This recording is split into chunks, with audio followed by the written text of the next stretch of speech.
আজ পর্যন্ত স্বাধীন বাংলাদেশে শহীদদের কোনো পূর্ণাঙ্গ তালিকায়, পূর্ণাঙ্গ কেন, কোনো তালিকাই নেই। বলে তালিকায় কত পাইছিস? আমি যেটা পাইছি সেটা তো বলতে ভয় লাগতেছে। কেন নির্ভয় বল, আমি তো পাইছি মাত্র 22,000। শেখ মুজিব তো বলেই খালাস 30 লক্ষ মারা গেছে। তো ঠিক আছে, আপনার কথাই ধরলাম 30 লক্ষই মারা গেছে, তো হিসাবটা দিতে হবে না, একটা তালিকা করতে হবে না? বা দেশ স্বাধীন হয়েছে 53-54 বছর, আজ পর্যন্ত স্বাধীন বাংলাদেশে শহীদদের কোনো পূর্ণাঙ্গ তালিকায়, পূর্ণাঙ্গ কেন, কোনো তালিকাই নেই। এই লজ্জা, এই ঘৃণা কাকে জানাবো? এ দায়িত্ব তো সকলের, কেউ এই উদ্যোগটা নেননি। আসাদুদ্দৌলা সাহেব বলেছেন যে উদ্যোগ একবার নেওয়া হয়েছিল, আমার একটা সেল করে দেওয়া হলো, উনি তখন ডেপুটি সেক্রেটারি। বলে সেল করে দেওয়ার পরে আমি কাজ শুরু করলাম, জেলা প্রশাসক, এসডিও, সিও যারা যারা ছিল তাদের মাধ্যমে কালেকশন শুরু হলো। 2 মাস পরে আমাকে ডাকলো প্রধানমন্ত্রী শেখ মুজিবুর রহমান, বললো যে তুই কি কতদূর আগাইল? বলছে কাজ তো প্রায় শেষ। বলে তালিকায় কত পাইছিস? আমি যেটা পাইছি সেটা তো বলতে ভয় লাগতেছে। কেন নির্ভয় বল, আমি তো পাইছি মাত্র 22,000, এ তো পাইনি। তো তাহলে বাদ দে, এদের দরকার নেই। এই যে বাদ দেওয়া হলো, অর্থাৎ তার 30 লক্ষকে প্রতিষ্ঠিত করতে গিয়ে আমরা আমাদের মহান শহীদদের এত বড় আত্মত্যাগের কোনো ইতিহাস পাইনি। পুরোটাই চাপা গল্প। স্বাধীনতা মুক্তিযুদ্ধের ইতিহাস নিয়ে, শহীদদের নিয়ে যে সমস্ত লেখা বাইরে পাওয়া যায়, বিভিন্ন জনে লিখেছেন, সেটা প্রত্যেকেই তো নিজেকে বীর হিসেবে জাহির করেছেন। মানে নিজেকে করিতে গৌরব দান, তারা প্রকারান্তরে নিজেকে শুধু করেছেন অপমান। এই অপমানের জ্বালা বাংলাদেশে 53 বছর ধরে আমরা ভুগছি। মুক্তিযুদ্ধের শহীদদের প্রকৃত তালিকা আজ পর্যন্ত প্রণীত হয় নাই।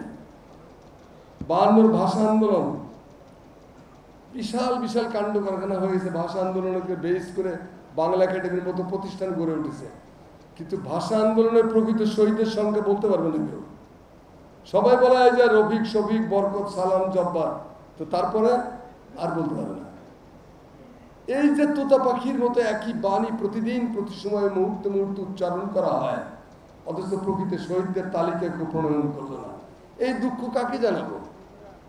এরকম একটা ভয় 90-এর আন্দোলনও হয়েছে, 90-এর শহীদদেরও কোনো তালিকা তুলিকে কিচ্ছু নাই কোথাও। 7ই নভেম্বরে যারা রেভলিউশন করেছিলেন, যারা মারা গেছিলেন, কোনো তালিকা নেই। শহীদদের তালিকা একটা গুরুত্বপূর্ণ জিনিস। ভারতের রাজধানী দিল্লিতে স্বাধীনতা যুদ্ধ কত শহীদ হয়েছে তার প্রত্যেকটি নাম লেখা আছে। যারা টাওয়ার হ্যামলেটসে গেছেন, লন্ডনে টাওয়ার হ্যামলেটসে ইস্ট ইন্ডিয়া কোম্পানির কত লোক কত দেশে গিয়ে কিভাবে মারা গেছে তার সমস্ত তালিকা আছে টাওয়ার হ্যামলেটস মিউজিয়ামে। আমাদের নাই। আমরা অন্তর থেকে শহীদদেরকে ভালোবাসি না, আমরা ভালোবাসি চোয়াল থেকে, চাপা শিল্পের বিকাশ ঘটানোর জন্য। অন্তর থেকে ভালোবাসলে এত বড় অন্যায়, এত বড় ভুল আমরা করতাম না। যাই হোক, এইবারের আন্দোলনেও আজকে 5-6 মাস হয়ে গেছে, শুধু দেখেঙ্গা কারেঙ্গা এই চলতেছে, কাজটা কেউ করে। এই কাজটা একটা অসাধ্য সাধন করেছে জামাত ইসলামী বাংলাদেশ। আমি শত মুখে প্রশংসা করি যে তারা জাতিকে একটা দিশা দিয়েছে। এই শহীদগুলো অন্তপক্ষে কখনো হারিয়ে যাবে না। আমি যতটুকু শুনলাম আমার বুলবুল ভাইয়ের কাছে, যে পর্যন্ত প্রায় 700-এর উপরে শহীদ পূর্ণাঙ্গ তালিকা একসাথে, কিভাবে তারা শহীদ হয়েছে, তাদের পরিচয় কি, তাদের আইডেন্টিটির সাথে ইত্যাদি ইত্যাদি ঘটনাটা কি, এইরকম ভাবে 713 জনের মতো বললেন। 713 জন, 4টিখানি কথা না, এবং এটা চলমান প্রক্রিয়া, আরো আসবে। এই পর্যন্ত 10 খণ্ড বেরিয়েছে। কত পৃষ্ঠা? 2,500 পৃষ্ঠার 10 খণ্ড বেরিয়েছে। আমার ধারণা এটা আরো 10 খণ্ড হবে। তো এই যে কাজটা কারো কাছে তারা জানতেও দেয়নি, নীরবে নিঃশব্দে এভাবে দেশপ্রেমিকরা, দায়িত্বশীল মানুষরা সবসময় জাতির জন্য প্রাণ উৎসর্গ করে, জাতির জন্য কাজটা করে যায়। তো আজকে আমি আর কথা বাড়াচ্ছি না, আমি শুধু বলবো যে একজন গবেষক হিসেবে, একজন সাংবাদিক হিসেবে আমি মনে করি জামাত ইসলামী আজকে যেটা করলো সেটা হলো একটা পায়োনিয়ারের ভূমিকা পালন করেছে, পথ প্রদর্শক, রাহবার।